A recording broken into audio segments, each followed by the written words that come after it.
The 57th book that I read in 2024 is White Evangelical Racism: The Politics of Morality in America by Anthea Butler. I want to stress, because of how controversial this book is, that I am simply reporting on what I read.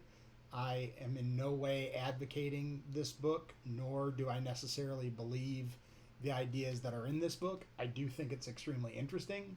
I do think that whether you're an evangelical or not, this is a really good read, because if you are an evangelical, it brings up all of the arguments against evangelicalism, which would, I think, prepare you to rebut those arguments. If you're not an evangelical, this gives a great history of evangelicalism. But the basic thesis of this book is that racism came first through evangelicals, and then it infiltrated the conservative movement in the United States, and to the point now that the Republican Party is tied to evangelicalism if it expects to win an election, and so evangelical power is at its height. It explains the rise of Donald Trump and how, again, if you believe that he is racist and if you believe that his movement is racist, it explains why evangelicals are willing to put up with that idea, even though it should go against morality. It doesn't necessarily go against their morality.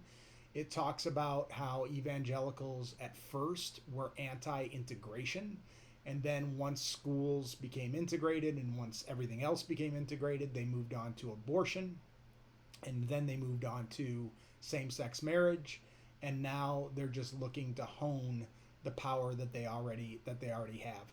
All of the big names are in this book: Ronald Reagan, um, Jerry Falwell, Pat Robertson, Pat Buchanan. They've all made the book. It's a slim book. It only took about 4 hours to get through this, but it's a really powerful book with incendiary messages. There's no doubt about that. But I do think that it's interesting. I do think that it comes at evangelicalism in a way that I had never thought of before, and I think it's well worth reading, whether you are religious or not. Either way, I think that you would get a lot out of this book.